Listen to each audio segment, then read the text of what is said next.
My name is Josephine Calloway. Everyone calls me Josie. I'm Kirkiki, and I own a small breakfast diner in Asheville, North Carolina. 3 weeks ago, my 16-year-old daughter spent 11 hours cooking a birthday dinner for 26 relatives for my mother's 75th birthday. At 4:20 in the afternoon, my mother sent one text that erased all of it. Change of plans. We're celebrating at the country club. Adults only. I didn't argue. I didn't post a single word in the family group chat. I made one quiet decision instead. And by 8:30 the next morning, my mother was standing on my porch holding a casserole dish like an offering, ringing my doorbell like she wasn't sure the house would let her in. In 75 years, nobody had ever made her wait at a door. Here's what she didn't know about that night, and about the 28 years that led up to it. Welcome back to Calm Drama Stories, the channel where quiet women finally get loud. Stories about family, boundaries, and the exact moment enough becomes enough. If that sounds like your kind of story, drop a comment telling me where you're watching from. And subscribe so you don't miss the next one. Run a diner for 8 years, and you learn the difference between a customer and a critic. Customers eat. Critics evaluate. Critics don't tip. I bought the Magnolia Table Diner in 2018, and I've flipped pancakes at 5 a.m. every day since. Which means I know a thing or two about feeding people who never say thank you. But there's a difference between a stranger who forgets and a family that's built an entire operating system around not saying it.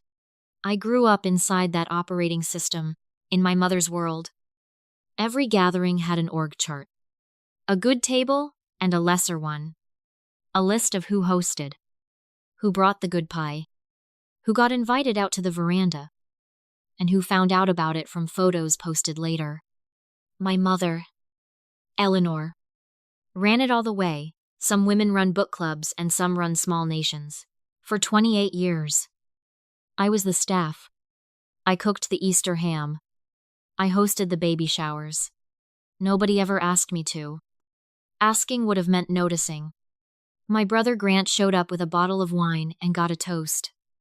I showed up having cooked for 3 days and got asked where I'd put the extra serving spoons. I'm not telling you this for sympathy. I'm telling you because you need to understand the machine my daughter was born into. I wasn't the favorite. I wasn't the black sheep either. I was the caterer. It took my daughter's 16th year on this earth for me to finally see the apron I had never once taken off. Now let me tell you about Hazel. My daughter is 16. A junior. And she shows love with her hands. She doesn't gush. She fixes your wobbly porch step. Charges your phone before you ask. Stands beside me on the Saturday rush like she was born holding a spatula. She's worked weekends at the diner since 14. Paid on the books. Because I don't run my family the way my mother runs hers. When Grandma Eleanor's 75th landed on the calendar, Hazel planned an entire menu. 2 weeks texting relatives one by one. What's one dish from a family dinner that made you truly happy? Chicken and dumplings for Aunt Carol. Baked mac and cheese with the crispy crust for the twins. For my mother, Hazel didn't even have to ask. Because Eleanor has spent 30 years talking about her own grandmother's blackberry cobbler. The recipe nobody in the family had gotten quite right since. Hazel found a version in an old church cookbook. Tested it 4 times until my kitchen smelled like a county fair for a week straight. And budgeted the whole dinner herself. $410 of her own tip and babysitting money. When I tried to slip her cash at the grocery store, she pushed my hand back. It's my gift. Mom, gifts count more when they cost you something. 16 years old.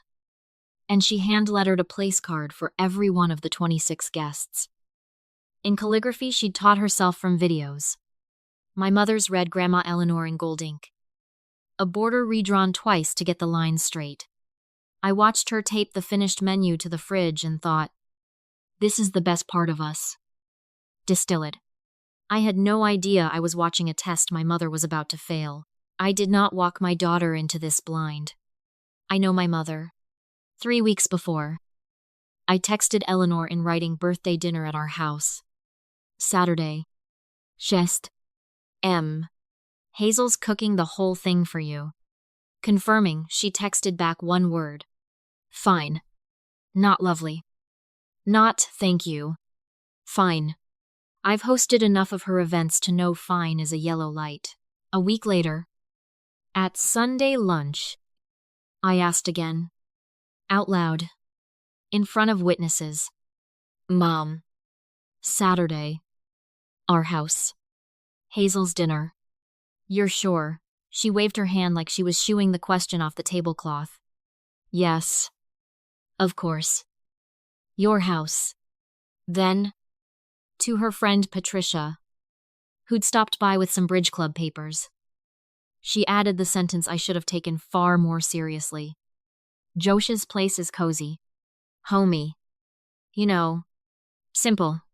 Patricia smiled with only the bottom half of her face. In my mother's dictionary, cozy was never a compliment. It was a floor she considered herself above. I heard it. I logged it. And I translated it into something a daughter could live with. The way I always had. She's just old-fashioned. She'll melt when she tastes that cobbler. 28 years of fluency in her. And fluency is its own kind of blindness. What I heard as a snobby aside was actually a door quietly swinging open. And through it, 3 weeks later, at 4:20 on a Saturday, walked Patricia's little gift, the day of the party.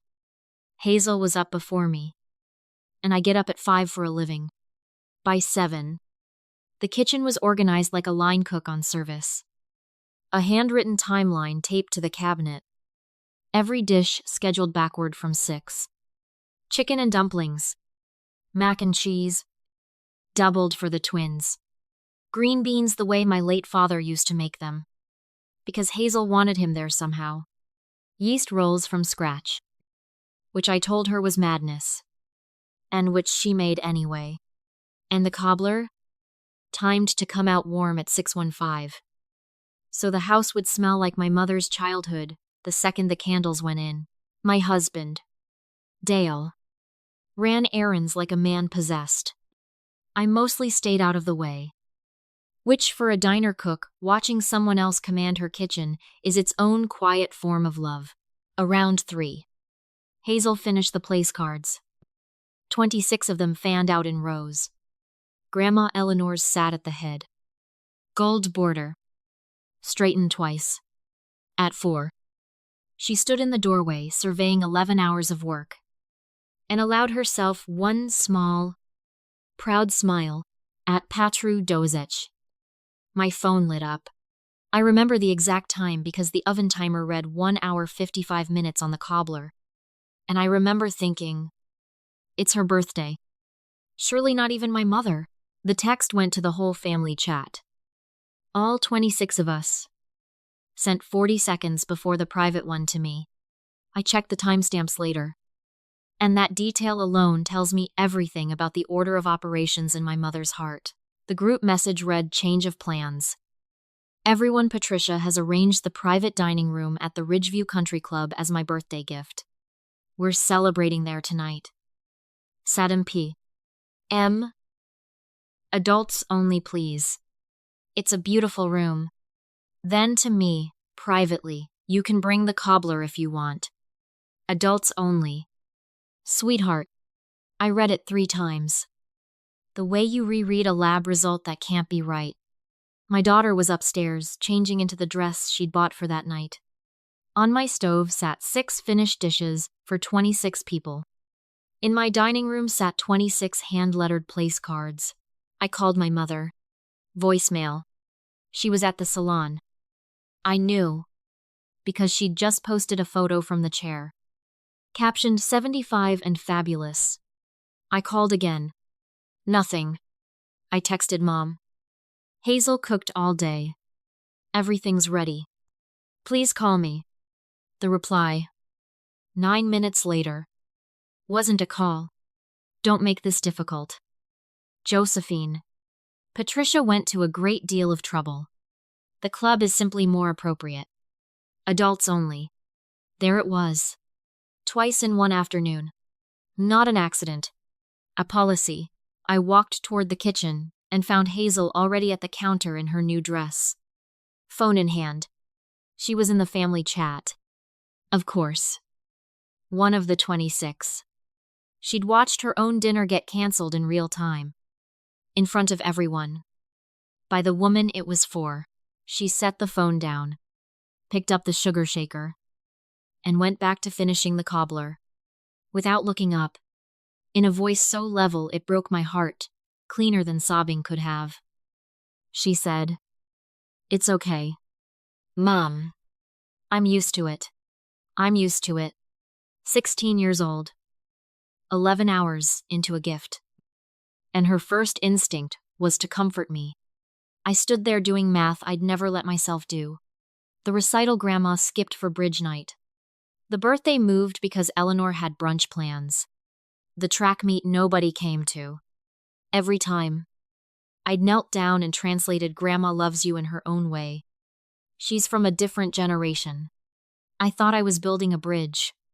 Standing there, smelling 11 hours of my daughter's patience rising out of my own oven, I finally saw what I'd actually built.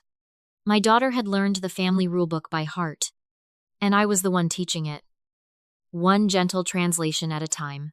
Let me show you the world I grew up inside. In my mother's house, there were always 2 tables at every holiday. The dining room table, mahogany, cloth napkins, and the card table in the den. One leg always a little short. I ate at that card table until I was 24. Promoted the year I got engaged. Because a fiancé made me a full household. Her words exactly. My cousin Renee never got promoted at all. She just stopped coming. I want to be fair. She isn't a cartoon villain. She remembers every grandchild's shoe size. When my diner flooded in 2021, she was there at 6 the next morning in rubber boots with a wet vac, and worked the cleanup beside me for 2 days, without once bringing it up again. My mother knows how to love with her hands.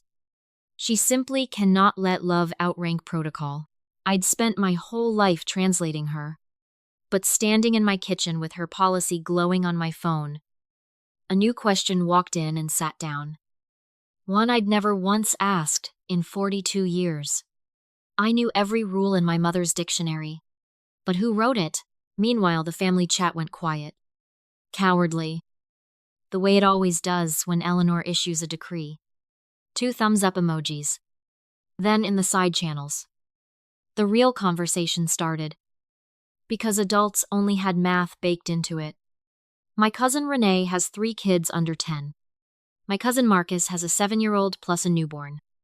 Between them, adults only had just uninvited 11 people from a 26-person party with 3 hours' notice. Reading those messages, I realized my mother's plan hadn't just erased Hazel's dinner. It had sorted the whole family into who mattered tonight and who didn't. The same way she'd been sorting us my whole life. The only difference was that this time she'd done it in writing. To all 26 of us at once. Something in me. Something that had been on its knees being reasonable for 28 years. Very quietly stood up. If you've ever watched your child's effort get erased by one sentence from an adult who should have known better, tell me in the comments what that sentence was. I read every one. I called my brother Grant.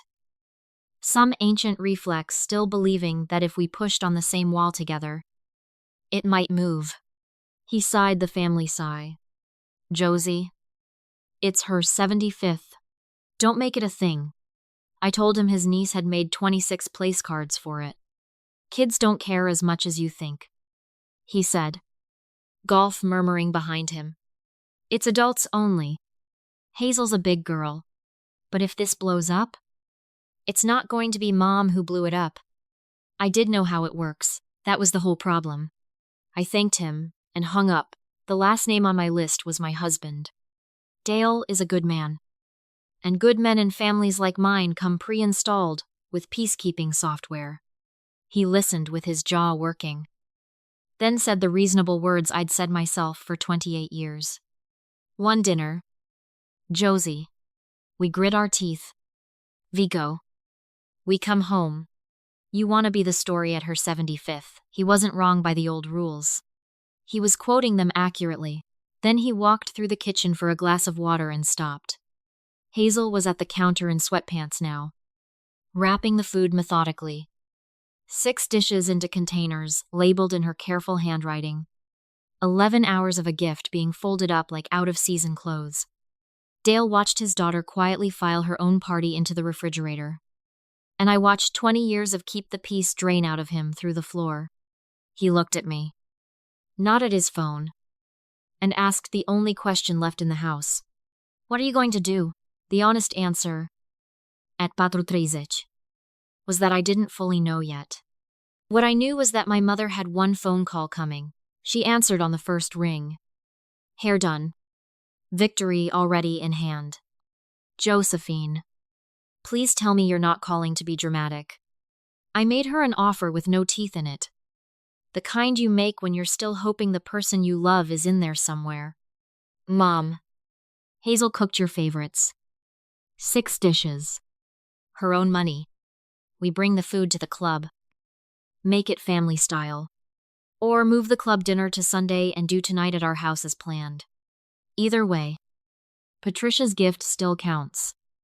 And your granddaughter gets to give you hers. Pick one. Silence. The expensive kind. Then. Cool, as good china. The club is not a potluck. Josephine.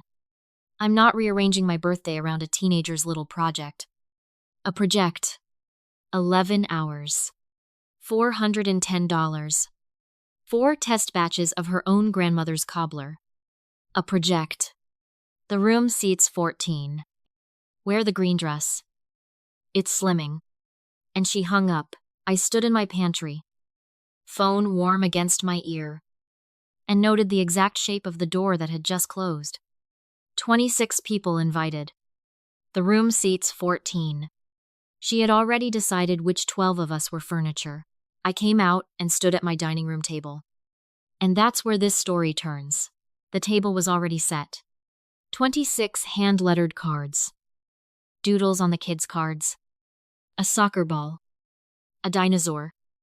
Because Hazel said babies deserve dinosaurs too. No head table calligraphy for the important people, and ballpoint for the rest. All the same ink.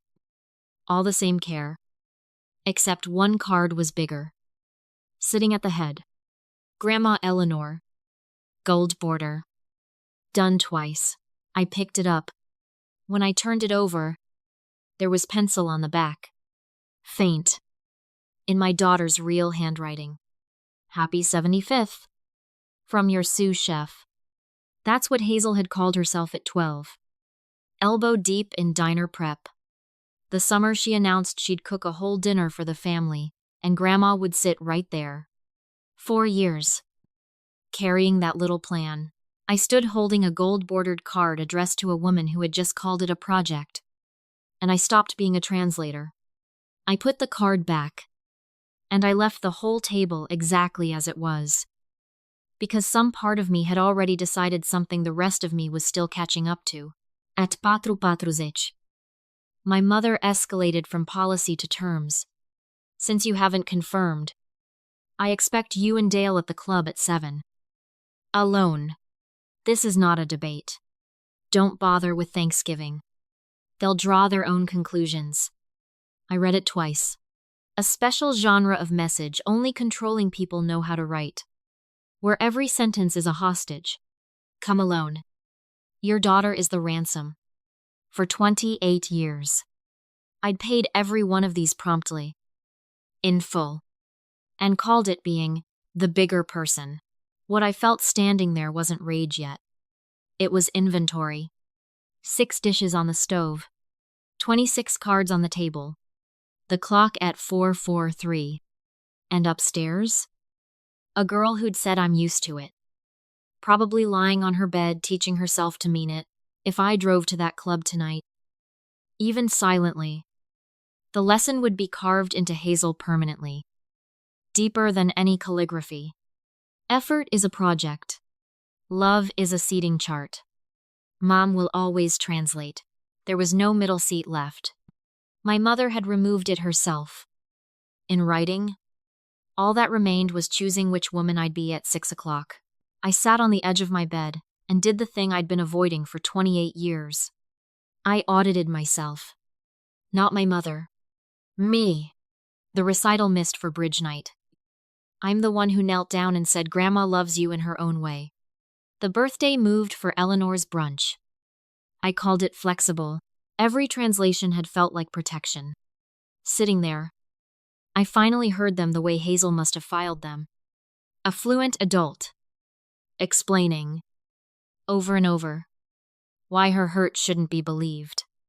My mother built the ranking system, but I was the one who taught my daughter to accept her rank politely. That's the sentence that stood me up off the bed. I could not get Hazel a better seat at my mother's table. Nobody could. That table was built so someone would always sit below the salt. The only move that had ever existed wasn't to argue for a better chair. It was to set an entirely different table. I found Hazel on her bed, watching a cooking video with the sound off, which is what she does instead of crying. I sat beside her and didn't soften anything. Here's what I'm thinking. I open our doors tonight. Exactly as planned. I invite the whole family. Kids first. Grandma will take it as a war. Some people will still go to the club. It might be 4 of us eating 6 dishes. And Monday the phone calls will be ugly. If we do this, you're not a kid whose party got rescued. You're the chef. It's your food on the line. So it's your call too. She weighed it. Really weighed it. Because my daughter is not naive. Then she paused her video and the flatness lifted from her face. If it's 4 people, I'm still plating it in courses. A beat later. Quieter. You'd really do that. To Grandma, I gave her the truest sentence I'd said all day. Not to Grandma. Baby. For you, there's a difference. Tonight seems like a good night to learn it. She nodded once.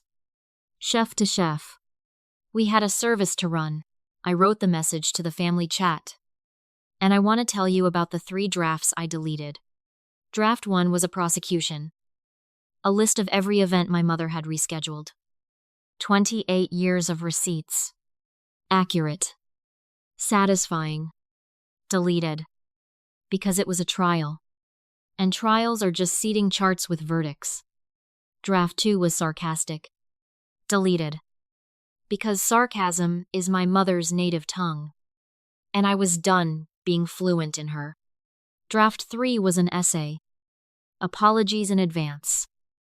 The translator's version. Me kneeling one last time between my family and the truth. I deleted it slowest of all. Because that draft was the woman I'd been for 28 years. And she died hard. Anything I wrote in her language. Blame. Status. Spin. Kept me at her table. Just seated angrier. The only message that actually left the table was one with no argument in it at all. An invitation doesn't argue. It just opens a door and stands there. Warm. With the porch light on, at 5:00 exactly. I texted my mother privately. One last time. Mom, I love you. And happy birthday. I'm not coming to the club without Hazel. I won't leave her home like a coat. Dinner is still at our house at 6. Everything she cooked is on the table.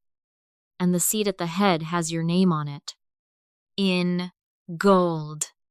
It will still be yours if you walk in at 8. I hope you come. Either way, I'm done choosing between my mother and my daughter. I choose the table where both of you fit. I sent it before the translator in me could soften. I'm done into I'd rather not. 3 dots appeared. Stopped. Appeared again. Longer this time. My mother composing. Editing. Recalibrating. A woman who has never once in her life sent a first draft. Then the dots vanished. And a single word surfaced under my message. Scene. Bait. 3. M. Read and dismissed. The way you dismiss a waiter. I'd be lying if I said it didn't hurt. After 42 years, hurt still finds the gap in the armor. But it also burned the last bridge I might have been tempted to stand on. She had seen the open door. She was choosing the room that seats 14. Okay, Mom, duly noted. In writing, with a timestamp, at 5:15. I sent it to the family chat. All 26 of us. Right under my mother's club announcement. Like a small stone set gently on a big desk. 2 photos. The table. Fully set. 26 cards catching the evening light. And the cobbler. Golden and obviously homemade. 1 caption. No explanation. Nothing to argue with. Dinner is still at 6 at our house. Exactly as planned. Everything on the table was cooked for Grandma by Hazel. From all your favorite recipes, everyone is welcome at my table. Kids especially. I put the phone face down. I wasn't recruiting. I refused to check the chat. Refused to turn my daughter's dinner into a poll. The message wasn't a move against the club. It was just a fact. Stated once. This door is open. What people did with that fact would tell me, at long last, who my family actually was, underneath 28 years of seating charts. At 5:58. The doorbell rang. Renee. Her husband. All 3 kids. The youngest already reaching for me. Behind them, Marcus's crew. His 7-year-old running ahead. His wife carrying the baby carrier like a lantern. We were always coming here, Renee said, handing me a bag of rolls nobody needed. The other invitation didn't include my children. So it didn't include me. Aunt Carol arrived at 6 sharp. Coat already off. 15 people. Counting us. I did not count the 11 who weren't there. Though I noticed the gold-bordered card at the head sat in front of an empty chair all night. And I never once moved it. 15 people filled my house to the walls anyway. Because children count double when a house is being measured for warmth. Hazel tied her apron back on and ran her first real service. Chicken and dumplings for Aunt Carol, who fanned her own face with her hand. Mac and cheese mobbed by cousins. My father's green beans. And Carol quietly saying, "Oh, Frank." To nobody. To the air. Nobody at that table was furniture. Second-hand. I learned the club party was 11 adults in a room set for 14. My mother at the head in her salon curls. Patricia presiding over her gift. Excellent food. Brief toasts. And my mother. Reportedly. Checked her phone twice during the entree. At 5:53. The family chat. Silent since my 507 message. Quietly came back to life. Renee posted the cobbler. Half demolished. Then the kids' table. Juice boxes raised mid-toast. Then Carol. The place cards. No caption. Just a door standing open and photographs where 26 people could see it. The reply from the club's contingent was silence of a very different texture than before. The last guests left at 10. Hazel fell asleep upright on the couch. Apron still half-tied. And Dale carried her upstairs the way he used to when she was 7. I stood alone washing the last sheet pan. And that's when it finally hit me. Not triumph. What hit me, elbow deep in dishwater, was her voice, at 4:20. I'm used to it. I cried quietly into the steam. For a girl who had taught herself to expect the card table. And for the 28 years of me who had handed her the flashcards. My mother had not called. Not during dinner. Not after the photos. Somewhere across town she was taking off her earrings. Turning 75. Furious at me. Some 7-year-old part of me still wanted to drive over and fix it. That part doesn't die in one night. But standing at that sink, I finally knew the difference between fear and grief. I could survive my mother's anger. I could not survive my daughter at 40. Saying, I'm used to it. To a child of her own, Aunt Carol stayed to help dry. Because Carol always stays. And gave me the missing chapter of my own mother. She wasn't born like this, Carol said. 1978. Your mother was 23. First Thanksgiving as a Whitmore bride. Her mother-in-law sat her in the kitchen. Not near it. In it. Told her the dining table was for family, and she wasn't family yet. Your mother ate that Thanksgiving standing at the counter alone, listening to them laugh through the wall. Every holiday. Until Grant was born. Used to say Grant earned her a seat. Carol folded the towel into a furious square. The Whitmores ranked her. So the day she got a table of her own, she started ranking too. She didn't invent the rulebook. Josie. She inherited it. Doesn't excuse it. But that's where the ink came from. I let that land. My mother. 23. Eating alone at a counter. Learning the exact lesson she'd spent 50 years administering. It explained everything. It changed nothing. Understanding the ink. I told Carol. Doesn't unwrite the sentence. It just tells me how far back the sentence goes. If it were your mother on that porch after a night like that, would you open the door, and on whose terms? Yours or hers? Tell me honestly in the comments. I wasn't sure of my own answer until my hand was actually on the knob. Sunday morning. Basenling. Dale had taken Hazel to return the sheet pans. I was alone with my coffee when the doorbell rang. Through the frosted glass, I saw the shape I'd know anywhere. The posture first. Because my mother's spine arrives 10 seconds before she does. But something was wrong. And it took a moment to name stillness. My mother sweeps through doors mid-sentence. This shape just stood there. Rang once. Waited. A casserole dish held the way you hold something in a waiting room. I didn't hurry. Not out of cruelty. I want to be precise. The difference matters. I wasn't making her wait to punish her. I was slowing myself down. Because the woman who usually answered that door was the translator. The fixer. Sprinting to smooth the moment before it could mean anything. That woman had had a long night. And a longer 28 years. And I'd given her the morning off. I poured the tea. Set 2 cups on the tray out of 42 years of habit. And went and opened the door.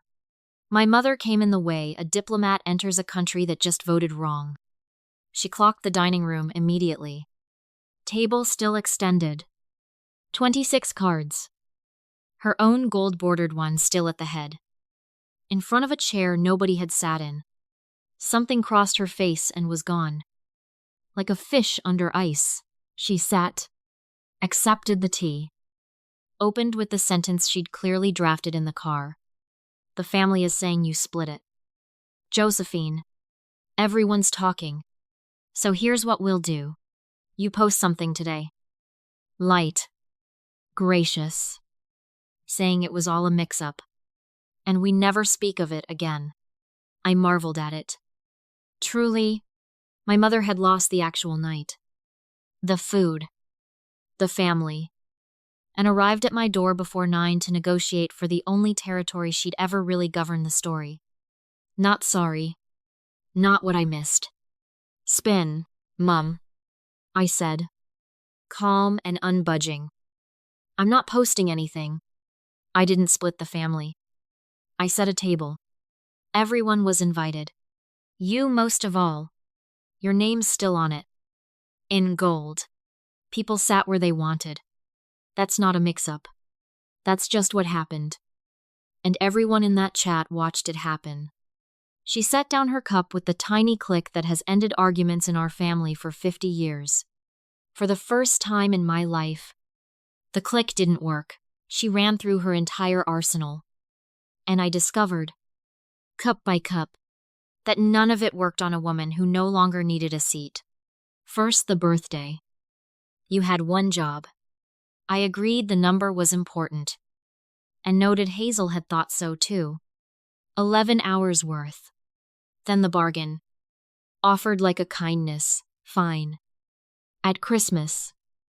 Hazel sits at the main table. Is that what this was about, my mother? Even now. Could only imagine the problem as a seating error. Solvable by promotion. 10 years ago, I'd have taken that deal and called it a breakthrough. I declined it the way you decline a coupon for a store you've stopped shopping at. She stared at me like a chess player watching her opponent stand up mid-game and walk cheerfully out of the tournament. That's when it finally cracked. Not the temper. The posture. Her shoulders came down half an inch.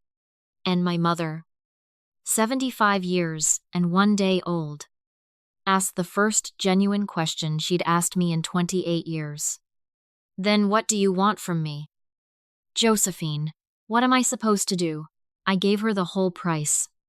Nothing with me. Mom, we're square.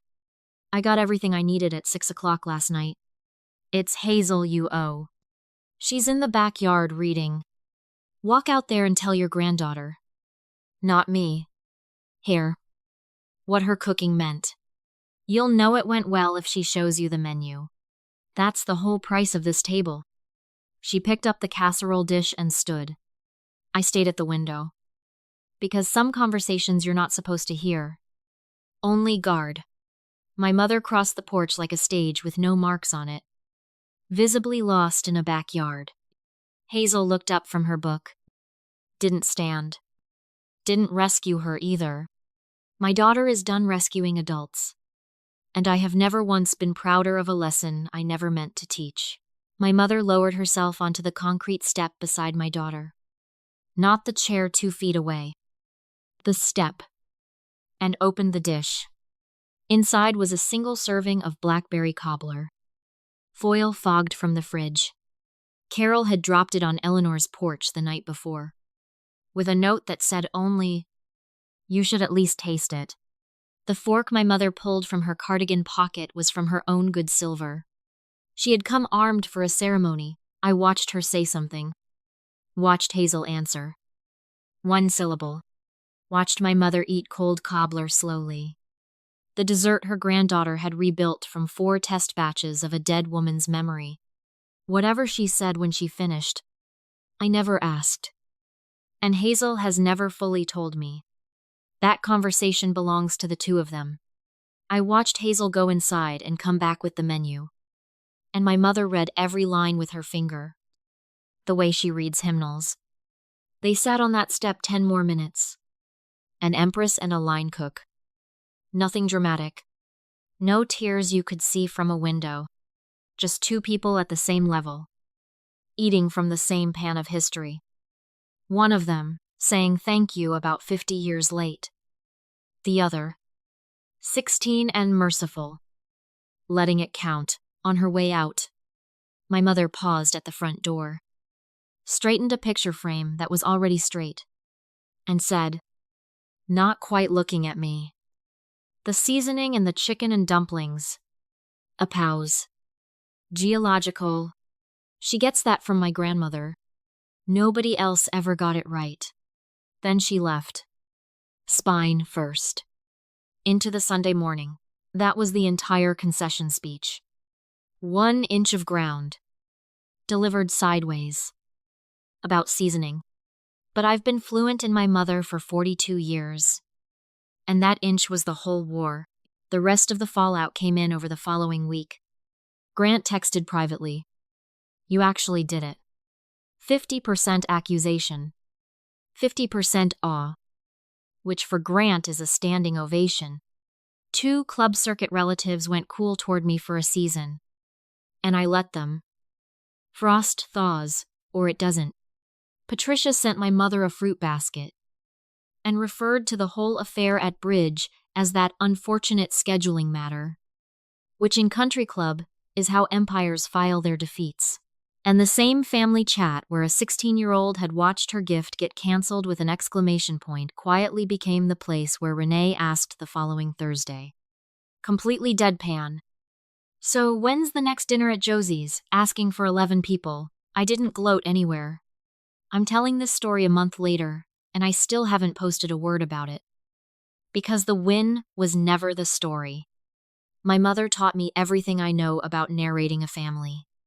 The whole point of that Saturday was to finally stop. The empire didn't fall. Empires rarely do. But that morning, it knocked and waited and said thank you to a 16-year-old on a concrete step. I'll take that over a crown any day of the week. It's been 6 weeks. On the first Sunday of every month, my table extends again. And down the middle stands a new set of hand-lettered cards. Hazel's table is a thing now. She plans the menu. The cousins' kids get cards with doodles. Aunt Carol arrives with her coat already off. And there is no head of the table. Because Hazel seats people wherever the conversation needs them. A philosophy she invented entirely on her own. One I fully intend to steal for the diner. My mother came to the first one. She sat in the middle. At a card that said, in gold-bordered calligraphy, simply, Grandma. Not Eleanor Whitmore. Not the head seat. Just Grandma. Same ink as everybody else. I watched her read that card and pocket it. Actually pocket it. When she thought no one was looking. She missed the second Sunday for a club commitment. And here's the miracle: nobody warned me about it. Was fine. The door stayed open. Nobody grieved. The dumplings got eaten anyway. She is who she is. The difference is that her rank doesn't set the weather in my house anymore. She can come sit in the warmth as an equal. Or she can miss it. Either way. The cobbler comes out at 6:15. Hazel is applying to culinary school for next fall. Her application essay opens with a birthday dinner for 15. Midway through that first Sunday dinner, while the cousins fought over crust corners, she leaned into my shoulder and said quietly, "I'm not used to this yet." I looked out at the loud, unranked, gravy-stained table she'd built, and gave her the only inheritance I have left that's worth anything. "Good," I said. "Don't ever get used to it." I spent 28 years asking for a better seat at my mother's table. And it turns out the only thing I ever had to do was set my own. Because the people who truly love you don't need a ranking system to find their chairs. That's my story. 11 hours of cooking. One text at 4:20. 26 place cards. And 15 chairs that filled themselves. If someone in your family hands out seats like prizes, maybe this is your sign to set your own table and see who shows up hungry. Tell me in the comments who you'd save a chair for. I read every single one. And if this story fed something in you, hit subscribe. Because there's always another table worth setting.